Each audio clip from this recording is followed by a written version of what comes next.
Welcome back, students of class 10. Today we will start a new chapter in economics, sectors of the Indian economy. Now, what are economic activities? We all know that economic activities are those activities that are related to the generation of goods and services in order to gain what? In order to gain profit. So, every economy में क्या होता है? 3 sectors होता है.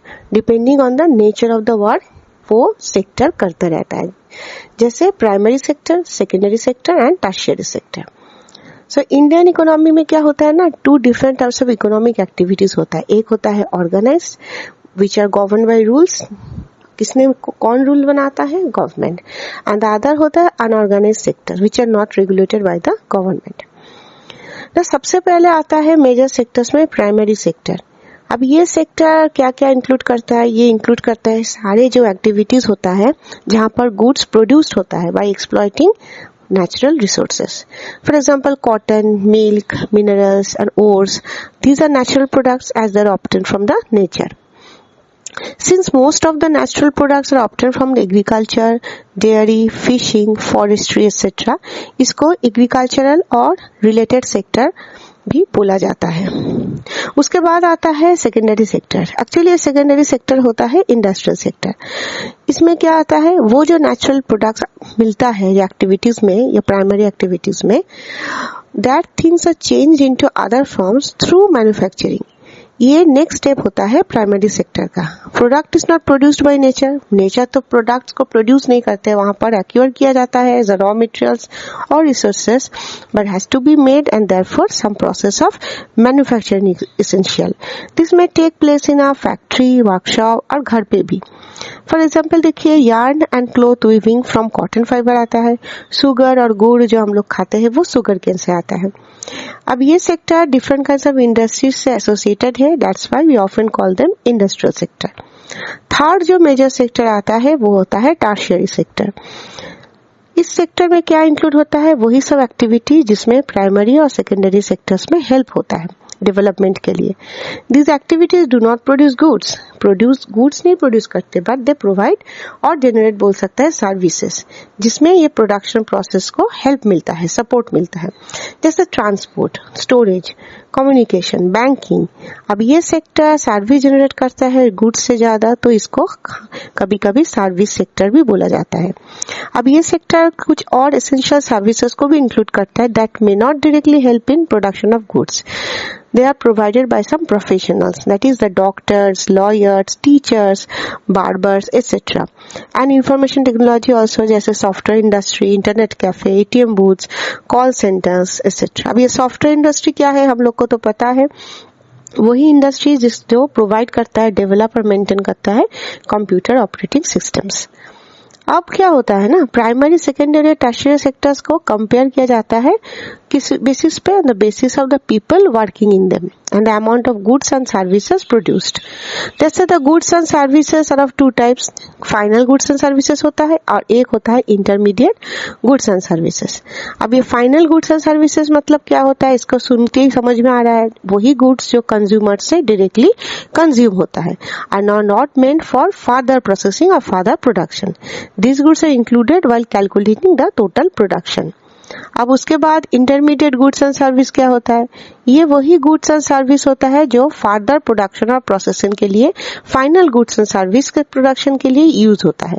This are not included in calculation of total production as their value is already included in the final goods. जैसे एक example हम लोग देख सकते. सपोज ए फार्मर व्हीट बेच रहा है फ्लावर मिल को एट ₹8 पर kg.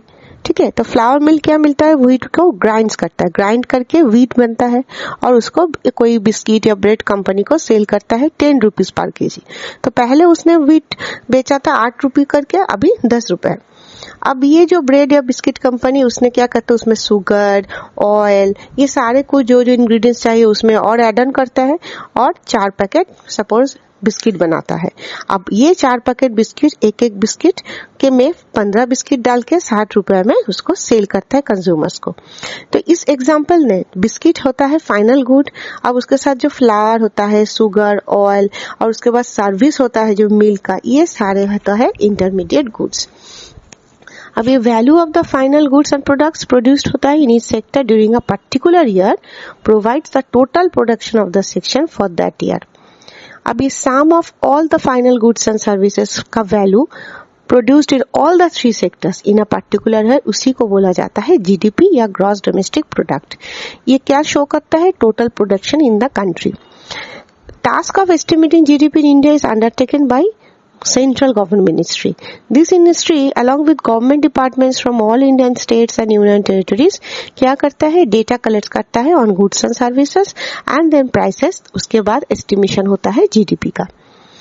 अभी कुछ चेंजेस हुआ था हिस्टोरिकली इन द सेक्टर्स. कैसे? जैसे प्राइमरी सेक्टर पहले तो मोस्ट इम्पोर्टेंट सेक्टर था इनिशियल स्टेजेस में डेवलपमेंट के लिए.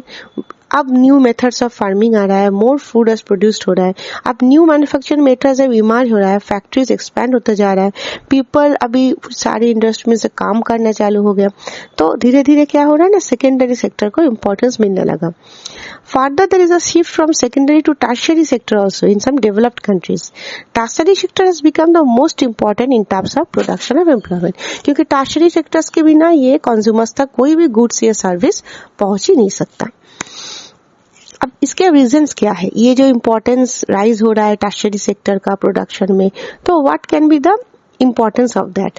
कुछ में कुछ रीजंस होता है. जैसे इन डेवलपिंग कंट्री में क्या होता है ना, government has to take responsibility for providing basic services. कौन सा बेसिक सर्विसेज गवर्नमेंट प्रोवाइड करता रहता है? जैसे hospitals, education institution, post services, telegraph services, police station, okay, courts, transport, business, ये सारे होता है. बैंक्स भी. उसके बाद development of the agriculture industry leads to the development of services such as. अब इसके वजह से ट्रांसपोर्ट, ट्रेडिंग, स्टोरेज, इसका भी इम्प्रूव होता जा रहा है. Demand for this services increases with the development of both the primary and the secondary sectors. उसके बाद और एक रीजन है, इनकम लेवल्स इंक्रीज होता जा रहा है. सर्टेन सेक्शंस पीपल क्या डिमांड करना स्टार्ट कर दी कि मोर सर्विसेज.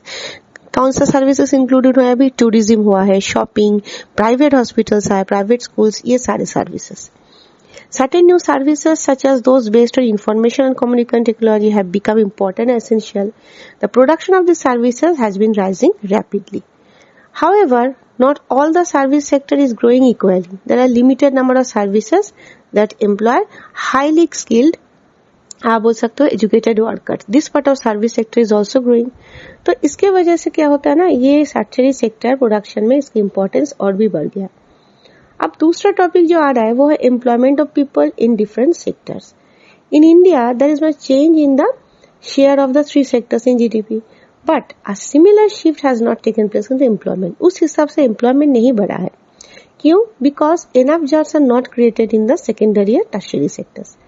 अब more than half of the working population is engaged in the primary activities. Mainly क्या होता है? एग्रीकल्चर, क्योंकि इंडिया एक एग्रीकल्चरल बेस्ड कंट्रीज है. Therefore, more people work than actually needed, and everyone work less than their capacity and also earns less.